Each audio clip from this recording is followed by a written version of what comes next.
Hey friends, this is Jordan with O&Co Games. Our small team of 3, Ray, Noah, and myself, are making a pixel platformer that is centered around satisfying levels of difficulty and compelling characters in a consciously crafted story. The game is called Tethergeist. You can play our demo and wishlist it on Steam, and welcome to our devlog. We just recently wrapped up our Kickstarter where we were able to raise $20,000 for the development of Tethergeist from the generous pledges of nearly 500 people. It's honestly a bit overwhelming when we take a step back and think about it. We are beyond grateful for the continual support and encouragement, and we're excited to work with all of our backers to not only deliver an excellent game, but also deliver all of the goodies and perks promised to backers in every tier. Tethergeist is seriously shaping up to be an awesome game. So you may be wondering, now that we've raised $20,000, what's next? Fear not, we have some big plans, and I suppose I'll get into all of that in the rest of this video.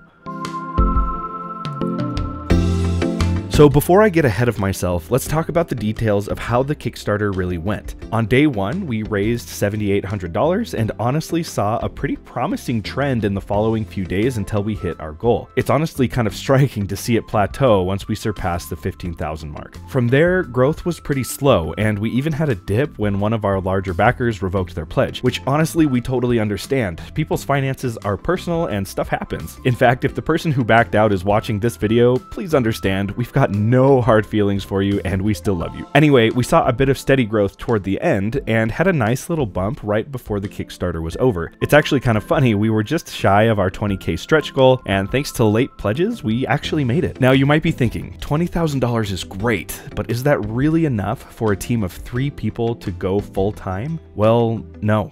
It's not. The true number for us all to go full-time is much higher, and I'd be lying if I said we didn't have some hope that the Kickstarter would reach some of those heights. Regardless, the funds we did raise will of course still play a critical role in bringing Tethergeist to life. We'll be using them to cover licensing fees, pay for critical marketing and operating expenses, and just generally keep the lights on at O&Co Games. Up until this point, O&Co has had zero profit, and the funds make a huge impact on stabilizing our studio. With all of that in mind, the success of our Kickstarter has also given us the financial security we need to bring on another part-time programmer named Jeff. So maybe at the beginning of this video, I'd have been more accurate in saying we now have a team of 4. Some of you old-timers might remember Jeff as one of the team members who worked on the Game Jam version of Tethergeist back in 2021. I'm honestly really jazzed to have him back on the team. He's super sharp and honestly just a good person and friend. Having him on board should help speed up the production of Tethergeist to ensure we complete the game by next year like we hope. Okay, so administratively, that's everything that's currently happening in the O&Co kitchen, but we have some other big things we're cooking up beyond that. Our next strategic step is to officially look for a publisher, mainly to help us with marketing, PR, localization, QA testing, and porting. This is a step we don't take lightly, and we're being very intentional about our conversations to make sure we find a publisher that's a good fit, one in which both parties will mutually benefit. When we went to PAX West, we met a lot of excellent people and talked to some really cool publishers there, so we're optimistic we'll be able to find a good match. Now, with this in mind, finding a publisher takes a lot of work, and preparing to pitch Tethergeist to publishers has been at the forefront of our team's work over the past few weeks. Through a rigorous and iterative process, Ray and Noah created our pitch deck and have been reviewing it with several connections we have in the gaming industry. It's genuinely looking really solid, and I'll let them speak in more detail to everything that goes into a good pitch deck when the timing is right. Within my purview, I've been refining the gameplay of Tethergeist to better represent what publishers can expect from the final game, including but not limited to reworking the overworld, reworking the title menu structure, implementing universal game settings, adding functionality for a new set of collectibles, adjusting the physics of Chapter 2 based on playtest data, squishing tons of bugs, and thanks to assistance from Jeff, adding side quests to the mountain village. Noah and Ray have also been hard at work on refining the story, as well as creating truly mind-blowing artwork for subsequent chapters. I don't want to steal their thunder though, so I'll just give you this small glimpse in this video. Anyway, that will about do it for this devlog. Kickstarter was an overall success, and we're really excited for our future plans for Tethergeist. As a parting thought, I should also mention that Next Fest ran while our Kickstarter did,